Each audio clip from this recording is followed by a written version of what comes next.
Hello दोस्तों, नमस्कार। स्वागत है आप सभी का राहुल क्लासेस बांका में। तो आज हम बात करेंगे कि संसद के बारे में। किसके बारे में? संसद के बारे में बात करेंगे कि हमें संसद क्यों चाहिए, संसद की आवश्यकता हमें क्यों है, क्या ज़रूरत थी हमारे यहाँ संसद की, लोकसभा की, राज्यसभा की, क्या आवश्यकता है उसकी क्या ज़रूरत थी हमें, नहीं होता तो क्या होता, होने से क्या लाभ है, इन चीज़ों के बारे में आज हम बात करेंगे। ठीक है, इन सभी तथ्यों के बारे में जानेंगे कि संसद क्यों ज़रूरी है, लोकसभा क्यों ज़रूरी है, राज्यसभा क्यों होनी चाहिए, लोकसभा क्यों होनी चाहिए। ठीक है, तो चलिए हम क्लास को शुरू करते हैं। आप ध्यान से क्लास या इस सेशन को सुनना शुरू कर दीजिए। सुनिए ध्यान से, आपको कुछ बातें याद रह जाएगी, कुछ बातें दोबारा सुन लीजिएगा। ठीक है, तो चलिए, हमारी जो संसद है, हमारा जो संसद है यानी लोकसभा, राज्यसभा, जहाँ हम अपने प्रतिनिधि को भेजते हैं, भारतीय लोकतंत्र की सबसे महत्वपूर्ण प्रतीक है, वो है संसद। ठीक है, और संविधान का केंद्रीय तत्व भी है संसद। ठीक है, तो निर्णय प्रक्रिया में सहभागिता और लोकतांत्रिक सरकार के लिए जनता की सहमति जैसे महत्वपूर्ण विचारों पर जो फैसले लिए जाते हैं, जो आपसी संबंध सम्मिलित रूप से होते हैं वहाँ पे, तो भारत में एक लोकतांत्रिक व्यवस्था का जो निर्माण है वो संसद एक महत्वपूर्ण भूमिका निभाता है। ठीक है, तो भारतवासी होने के नाते हमें अपनी लोकतांत्रिक व्यवस्था का हिस्सा बनने पर गर्व होना चाहिए और हमारी संसद लोकतंत्र की एक अच्छी अभिव्यक्ति है। ठीक है, हम यहाँ इस संसद के बारे में अगर बात करेंगे तो इसमें हम जानेंगे कि देश के नागरिकों को जो फैसला लेने का, जो निर्णय लेने का जो प्रक्रिया है, उसमें हिस्सा लेने में जो मज़ा है और सरकार पर अंकुश रखने में जो हमारा जो अधिकार है, जो अभिव्यक्ति है, उसमें संसद किस प्रकार सहायता करती है, ये हम उसमें अभी देखेंगे कि संसद के बारे में जब हम शुरू कर देंगे। ठीक है, सबसे पहला सवाल है कि हमें ही क्यों चुनना चाहिए, हमें फैसला क्यों लेना चाहिए कि हमें इस प्रतिनिधि को चुनना है, हमें इस प्रतिनिधि को चुनना है, क्यों, इस पर भी विचार होनी चाहिए। आपको समझ में आनी चाहिए कि हमें क्यों चुननी चाहिए। ऐसा आप सोच सकते हैं कि हमें क्यों चुनना है, हम ही क्यों चुनते हैं, क्योंकि हमारा देश लोकतांत्रिक है, हमें चुनने का अधिकार दिया गया है। ठीक है, 15 अगस्त 1947 से जब अंग्रेज़ों से हम लोगों को आज़ादी मिली तो पूरे भारत की जनता ने एक बड़ी लंबी और कठिन लड़ाई लड़ी थी उस समय, 15 अगस्त 1947 में। ठीक है, जब आज़ादी मिली तो उसके पहले बहुत लड़ाई हमारे भारतवासियों ने लड़ी थी। ठीक है, तो आज़ादी के इस संघर्ष में हमारे समाज के हर तबके ने बढ़ चढ़कर हिस्सा लिया था।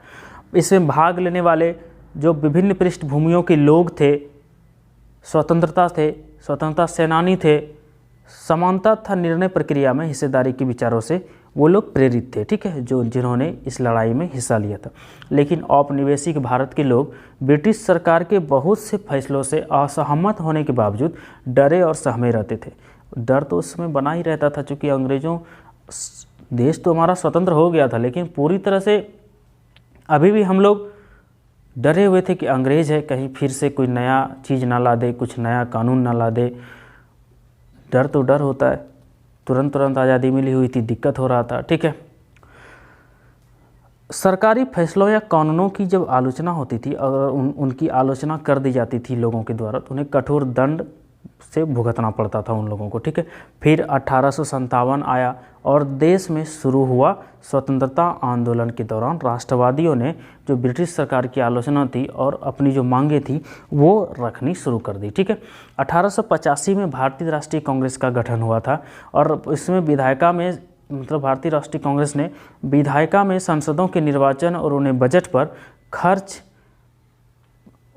चर्चा करने का जो पूछने का अधिकार था वो देने का मांग किया। किसने? भारतीय राष्ट्रीय कांग्रेस ने।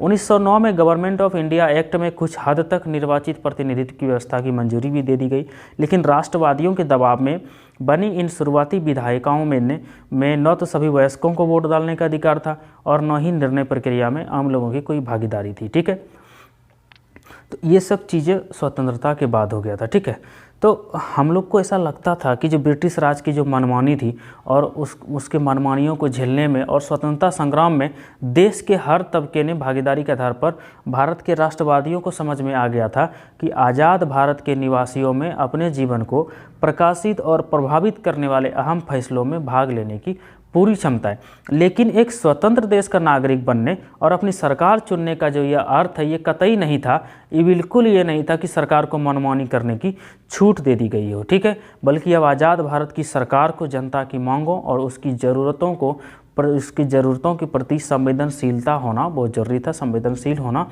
बहुत ज़रूरी हो गया था, ठीक है। भारत के संविधान में उन सपनों और आकांक्षाओं को भी ठोस रूप देना था जिन्हें हमने स्वतंत्रता के संघर्ष के दौरान कुर्बानियां देते हुए देखा था, ठीक है। इसलिए भारत के संविधान में सार्वभौमिक वयस्क मताधिकार के सिद्धांत को अपनाया गया, यानी देश के सभी वयस्क नागरिकों को वोट डालने का अधिकार मिल गया, ठीक है। जब उस समय चुनाव हुए थे तो 2004 में आम चुनाव में पहली बार पूरे देश में ईवीएम मशीन का इस्तेमाल हुआ था, इलेक्ट्रॉनिक वोटिंग मशीन का, ठीक है। इस चुनाव में ईवीएम के इस्तेमाल से लगभग 1,50,000 पेड़ों की रक्षा हुई थी, चूँकि बैलेट पेपर पौधों से, पेड़ों से, उनकी छालों से बनाए जाते हैं, तो पेड़ सुरक्षित हो गए उतना समय, ठीक है, क्योंकि जो छपाई होता था तो वो तो पेड़ की छाल या पेड़ की कटाई से होते थे, ठीक है। लगभग 8,000 टन कागज़ का मत पत्र जो है वो बनाना पड़ता था, तो उतने पेड़ों की उस समय ईवीएम के कारण पेड़ बच गए, ठीक है, पर्यावरण की रक्षा हो गई। लोग एक सहमति समझिए, सहमति जिसको हम वोट देना चाहते हैं उसके ऊपर हम सहमत हैं। सहमति यानी चाहत, स्वीकृति और लोगों की भागीदारी का विचार ही किसी लोकतंत्र का आरंभिक स्रोत होता है। लोकतांत्रिक सरकार का गठन और उसके क्रियाकलापों के बारे में फैसला लोगों के निर्णय से ही होता है। लोकतंत्र में व्यक्ति या नागरिक ही सबसे अहम पुर्जा होता है, अहम इंजन होता है, अहम नट बोल्टू होता है एक तरह से, ठीक है।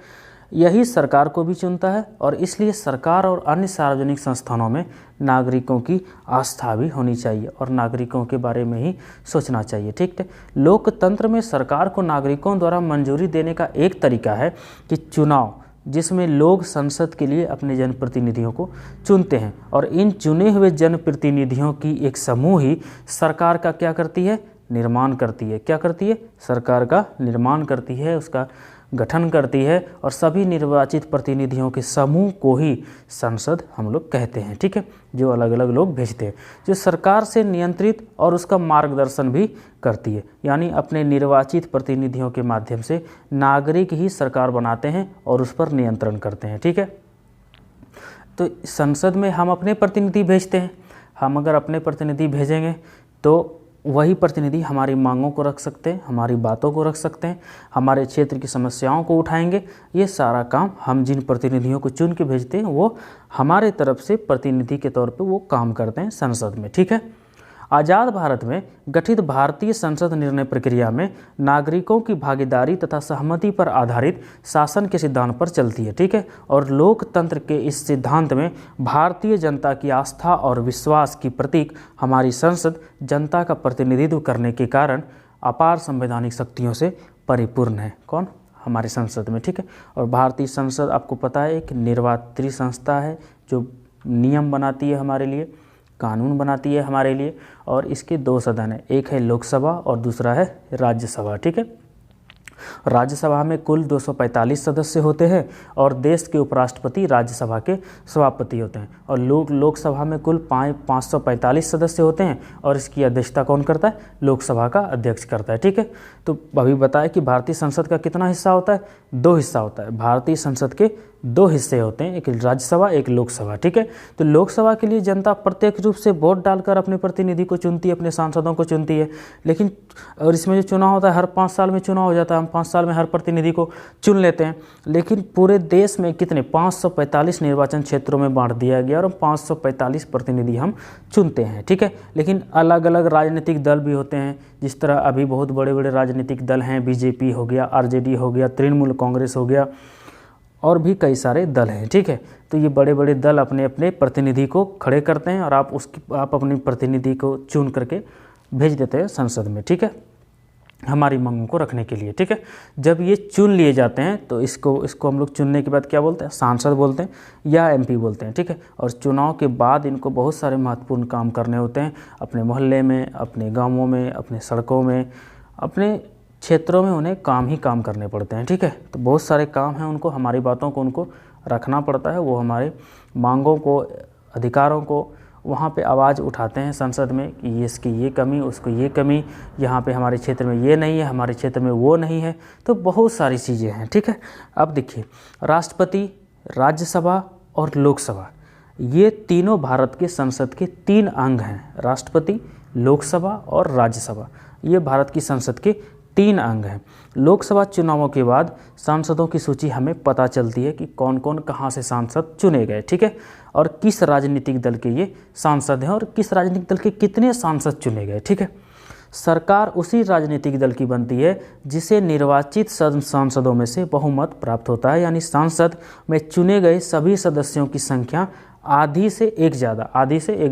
अगर 545 है, मान लीजिए कि 545 है तो उससे एक आधा का एक ज़्यादा, ठीक है। लेकिन लोकसभा में कुल 543 चुने हुए और 2 ठो मनोनीत होते हैं, ठीक है। मनोनीत कौन करता है? उसको राष्ट्रपति करता है मनोनीत, ठीक है। बहुमत प्राप्त करने के लिए किसी भी राजनीतिक दल और सदस्यों की संख्या 272 होनी जरूरी है। जब भी किसी दल के सदस्य इतने नहीं होते तो कुछ दल मिलकर बहुमत बनाते हैं, गठबंधन बना लेते हैं। क्या करते हैं? गठबंधन। उसी को हम लोग गठबंधन सरकार कहते हैं, ठीक है। और इसका जो विरोध करने वाले जो दल होते हैं वो विपक्षी दल होता है, ठीक है। सरकार बनने के बाद जो दल बच जाते हैं, ठीक है, वो विपक्षी दल हो जाते हैं, वो उसको विपक्षी दल हम लोग कहते हैं। वही हर बात पर टांग अड़ाते हैं कि ये बिल सही नहीं है, वो बिल सही। हालांकि विपक्षी का होना बहुत ज़रूरी है। जब तक अगर विपक्षी नहीं होंगे तो फिर सरकार का कोई मतलब नहीं होता है, क्योंकि हमारी कमियां निकालने के लिए कोई ना कोई होने चाहिए। हमारे मान लीजिए हम हैं, हमारे अंदर सिर्फ अच्छाइयाँ नहीं है, कुछ बुराइयाँ भी है। तो सरकार अगर मान लीजिए कोई कानून बनाती है, कुछ बनाती है, तो उसमें सारी चीज़ें अच्छी नहीं होती है। उसके कमियों को निकालने के लिए विपक्षी दल होते हैं, ठीक है। तो इस तरह से सरकार पहले से भी चलती आ रही है, अभी भी चल रही है। अभी भी कई राज्यों में गठबंधन की सरकार है, ठीक है। लोकसभा का एक बहुत ही अहम काम है कि कार्यपालिका का चुनाव करना। मेन काम है कार्यपालिका का चुनाव करना। कार्यपालिका यानी ऐसे लोगों का समूह जो संसद द्वारा बनाए गए कानूनों को लागू करने के लिए मिलकर काम करते हैं, ठीक है। इसी कार्यपालिका को हम सरकार बोलते हैं। इसी कार्यपालिका को हम क्या बोलते हैं? सरकार बोलते हैं, ठीक है। संसद में जो सत्ताधारी दल होता है, जो मतलब जिसका ज़्यादा वोट होता है, जो मान लीजिए गठबंधन बना करके बना, तो उसमें जो उसके दल का जो मुखिया होता है वो देश का प्रधानमंत्री चुना जाता है। दल पर निर्भर करता है कि ये मुखिया है तो हम इसको प्रधानमंत्री बना दें, वरिष्ठ है तो इनको प्रधानमंत्री बना दें, ठीक है। तो प्रधानमंत्री लोकसभा या राज्यसभा किसी का भी सदस्य हो सकता है। प्रधानमंत्री अपने दल के संसद सदस्यों में से ही अपनी मंत्रिपरिषद या मंत्रिमंडल के मंत्रियों को चुनाव करता है। जब बन जाता है तो हम इसको ये मंत्री पद दे रहे हैं, हम उसको ये मंत्री पद दे रहे हैं, हम उसको ये मंत्री पद दे रहे हैं, तो मंत्री पद को बांट दिया जाता है, ठीक है। अलग अलग जो मंत्रिमंडल होता है, मंत्रिमंडल को अलग अलग मंत्री पद सौंप दिया जाता है। सरकार के फैसले को लागू करता है गृह मंत्रालय, वित्त मंत्रालय, शिक्षा मंत्रालय, ये सब अलग अलग मंत्रालय अलग अलग मंत्रियों को दे दिए जाते हैं कि भाई ये मंत्रालय तुम संभालो, ये मंत्रालय तुम संभालो, ये मंत्रालय तुम संभालो, ठीक है। बाकी देश को प्रधानमंत्री तो संभाल लेंगे, ठीक है। 1947 से 1977 तक देश में लगातार एक पार्टी की बहुमत सरकार रही थी, लेकिन 1977 में जब कांग्रेस के खिलाफ विभिन्न दलों ने मिलकर जनता पार्टी का गठन किया था और पहली गैर कांग्रेसी सरकार सत्ता में आई थी, तब से लगातार यही प्रवृत्ति भारतीय चुनावों में दिख रही है, ठीक है। अभी ज़्यादातर गठबंधन सरकार ही चलती है देश में, क्योंकि कोई भी एक दल बहुमत प्राप्त नहीं कर पाता है, ठीक है। 1984 में तत्कालीन प्रधानमंत्री श्रीमती इंदिरा गांधी की जब हत्या हो गई थी, तब कांग्रेस पार्टी को भारी बहुमत मिला था, इमोशन पर बहुमत मिला था उनको, ठीक है। लेकिन उसके बाद अभी तक हुए सभी चुनावों में से किसी भी दूसरे दल को बाहर मतलब इतना वोट नहीं मिला है जितना 1984 में प्रधानमंत्री जी की हत्या के बाद कांग्रेस को मिला था, ठीक है। बाद की सभी सरकारें जो सत्ताधारी दल थी, सबको दूसरे दलों के जो बाहरी समर्थन है या उससे सरकार बनते हैं या फिर मिलीजुली गठबंधन सरकार बनती है हमारे केंद्र में, राज्य में, ठीक है। 1996 के बाद से तो जैसे गठबंधन का जो सरकार का जो सिलसिला शुरू हुआ, उसके बाद तो ये लगातार चलता ही आ रहा है।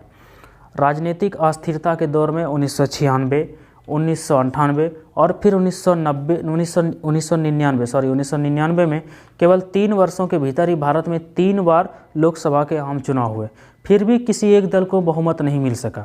नतीजा ये हुआ कि न्यूनतम साझा कार्यक्रमों या मुद्दों, यानी जिसको हम लोग कॉमन मिनिमम प्रोग्राम बोलते हैं, इसके आधार पर केंद्र में गठबंधन सरकारें बन रही थी उस समय। ठीक है, जो हमारा जो केंद्रीय सचिवालय है उसमें 2 भवन है। क्या है? उसमें 2 भवन है और इनमें से एक का नाम है साउथ ब्लॉक और दूसरे का नाम है नॉर्थ ब्लॉक। इसका निर्माण हुआ था 1930 में। ठीक है, बाईं और जो साउथ ब्लॉक है उसमें प्रधानमंत्री का कार्यालय होता है, रक्षा मंत्रालय का होता है और विदेश मंत्रालय का कार्यालय होता है, और दाईं और जो नॉर्थ ब्लॉक है उसमें वित्त मंत्रालय का, गृह मंत्रालय का कार्यालय स्थित होता है। ठीक है, और जो केंद्र सरकार का जो और भी मंत्रालय है वो अलग अलग बिल्डिंग में होता है। ठीक है, तो लोकसभा की बात हो गई। अब है राज्यसभा में हमारी जो संसद है उसमें राज्यसभा के जो सदस्य हैं देश के राज्यों का प्रतिनिधित्व करते हैं। किसका? अभी तक हम लोकसभा में देख रहे थे तो किसी एक क्षेत्र का प्रतिनिधित्व लोकसभा प्रतिनिधि कर रहे थे, लेकिन राज्यसभा क्या करते हैं? राज्यसभा हमारी संसद में राज्यसभा के सदस्य देशों के राज्यों का प्रतिनिधित्व करते हैं। ठीक है, लोकसभा की तरह राज्यसभा में भी सांसद होते हैं और वो भी कोई कानून बनाने का प्रस्ताव पेश कर सकते हैं। ठीक है, इसके अलावा लोकसभा में पारित किसी भी विधेयक को कानून की शक्ल देने के लिए राज्यसभा की मंजूरी भी जरूरी है। लोकसभा द्वारा पारित कानूनों की समीक्षा करने और ज़रूरी हुआ तो उसमें संशोधन करने का काम भी राज्यसभा करती है। राज्यसभा में कुल 245 सदस्य होते हैं। इनमें से 233 सदस्यों का चुनाव विभिन्न राज्यों के विधानसभाओं के निर्वाचित सदस्यों द्वारा होता है और 12 सदस्यों को भारत के राष्ट्रपति द्वारा मनोनीत किया जाता है। ठीक है, संसद में सांसदों द्वारा सरकार के कामकाज के बारे में भी प्रश्न पूछा जाता है कि सरकार क्या काम कर रही है। ठीक है, और इसे प्रश्नकाल कहते हैं। मान लीजिए कोई प्रश्न अगर पूछे जाते हैं तो उसको हम प्रश्नकाल कहते हैं। जब संसद में सत्र चल रहा होता है तो सबसे पहले प्रश्नकाल ही होता है। सबसे पहले प्रश्नकाल को ही रखा जाता है। प्रश्न पूछने का समय होता है, प्रश्न पूछिए, सरकार आपको जवाब देगी। इसके जरिए सांसद सरकारी कामकाज की जानकारियों को हासिल करके उसकी खामियों को भी उजागर करते हैं, बताते हैं कि यहाँ ये सही नहीं है, वहाँ वो सही नहीं है, यहाँ वो गलत है, वहाँ वो गलत है। ये सारे सवालों के जवाब उस सवाल पूछते हैं, अब वो जवाब देंगे। ठीक है, इस तरह से जो संसद है कार्यपालिका को बेकाबू होने से रोकती है। प्रश्नकाल में पूछे गए सवालों के माध्यम से सरकार को भी जनप्रतिनिधियों के जरिए देश की जनता की राय जानने का मौका मिलता है। किसी भी अच्छे और सेहतमंद विपक्षी दलों की भूमिका बहुत ही महत्वपूर्ण होती है। कौन सांसद कितने अच्छे तरीके से बोल सकता है, हमारे मुद्दों को कौन अच्छे तरीके से उठा सकता है। ठीक है, विपक्षी दल सरकार की नीतियों और उसके कार्यक्रमों की त्रुटियों की खामियों को उजागर करता है। विपक्षी दल का यही काम होता है कि तुम क्या खराब काम किया, क्या रिपोर्ट खराब हुआ, इसका वो भंडाफोड़ कर देता है। ठीक है, तो इससे सरकार को भी लगता है कि नहीं, हम अच्छा काम करेंगे नहीं तो विपक्षी दल हम पर हावी हो जाएगा। ठीक है, तो इस तरह से विपक्षी दल का यही काम होता है कि वो क्या करते हैं? सरकार की खामियों को उजागर कर देते हैं। ठीक है, तो संसद सदस्यों द्वारा सरकार में मंत्रियों से जो पूछे गए संसद सदस्यों द्वारा सरकार में मंत्रियों से पूछे गए प्रश्नों के माध्यम से सरकार को भी अपने कार्यों के बारे में फीडबैक देता है, उसके बारे में जानकारी देता है। तो इससे सरकार सजग बनी रहती है कि भाई हमको कोई गलत काम नहीं करना है। अगर कोई गलत काम किए तो गए काम से, विपक्षी हमको जो है ना पीछे से डंडा मारेगा, हमको भागना पड़ेगा। ठीक है, तो ऐसा होता है। इसके अलावा जो वित्त मंत्री है, गृह मंत्री है, रक्षा मंत्री है, विदेश मंत्रालय है, सबका अपना अपना एक महत्वपूर्ण इम्पोर्टेंट काम होता है। ठीक है, और इसके माध्यम से सरकार का जो मार्गदर्शन होता है वो करते हुए उन्हें सूचित करता है, नियंत्रित करता है। कौन? सरकार करती है। ठीक है, संसद को निर्देशित, नियंत्रित और सूचित करने में संसद सदस्यों को महत्वपूर्ण भूमिका निभानी पड़ती है और यही भारतीय लोकतंत्र का एक प्रमुख स्तंभ है। ठीक है, हमारी संसद में ग्रामीण पृष्ठभूमि सहित विभिन्न तबकों के लोगों की संख्या पहले से बढ़ती जा रही है। क्षेत्रीय स्तरों पर अनेक छोटे छोटे दल बने हुए हैं, उसकी भी सदस्य संख्या बहुत ज़्यादा हो गई है। जिन समूहों का पहले कोई सांसद नहीं होता था, अब प्रतिनिधि भी चुनकर संसद में आने लगे हैं। दबी, कुचली, पिछड़ी, दलितों, अल्पसंख्यकों को भी प्रतिनिधि अब बढ़ चढ़कर भागीदारी लेते हैं कि नहीं, हम दलित के नेता हैं, हम पिछड़ी जातियों के नेता हैं। तो ये सब चीज़ें अब धीरे धीरे आगे बढ़ रही है। लोग जागरूक हो रहे हैं कि हम अभी अपनी प्रतिनिधि चुनेंगे। ठीक है, कई बार देखते हैं कि हम अपने जनप्रतिनिधियों पर आधारित हैं और हम अपने लोकतंत्र में हम अपने समाज के सभी वर्गों को सही तरीके से नहीं दिखा पाते हैं। कोई निचली जाति के हो जाते हैं, कोई छोटे हो जाते हैं। ऐसा इसलिए होता है क्योंकि हर वर्ग और समूह के जो फायदे होते हैं और जो अनुभव होते हैं वो उस वर्ग के समूह से अलग होते हैं। किसी एक वर्ग या समूह का व्यक्ति दूसरे वर्ग या समूह के व्यक्तियों की आवाज़ नहीं उठाता। इसी बात को ध्यान में रखकर संसद में कुछ सीटें अनुसूचित जनजाति के लिए, अनुसूचित जाति के लिए आरक्षित कर दी गई है कि ये सीटें अनुसूचित जाति की है, ये सीटें अनुसूचित जनजाति की है। ठीक है, ताकि उनके चुनाव क्षेत्रों से केवल दलितों और आदिवासियों को ही चुनाव में खड़ा किया जा सके और केवल वो ही वहाँ से जीत कर संसद में पहुँचे। ऐसे सांसद दलित और आदिवासी जीवन से जुड़े सवालों में संसद में ज़्यादा बेहतर तरीके से अपनी मांगों को उठा सकते हैं। ठीक है, हमारी संसद में 60 साल पहले इसके शुरुआती दौर में केवल 4% महिला सांसद ही उस समय थी। केवल 4% महिला सांसद थी और आज भी उनकी तादाद 9% से थोड़ी ज़्यादा है। अगर हम गौर करें कि देश की लगभग आधी आबादी महिलाओं के लिए भी संसद में सीटों का आरक्षण बिल जो है वो 9% से अभी भी कम है। अगर हम गौर करें कि देश की लगभग आधी आबादी महिलाओं की है तो स्पष्ट होता है कि संसद में उनका प्रतिनिधित्व कितना कम है।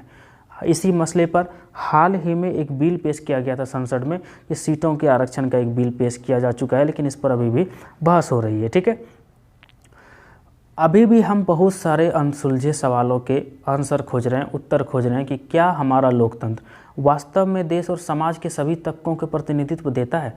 क्योंकि हम इस तरह के प्रश्न सरकार से, सांसद से या स्वयं से पूछ सकते हैं और उनके उत्तर खोजने की कोशिश भी कर सकते हैं।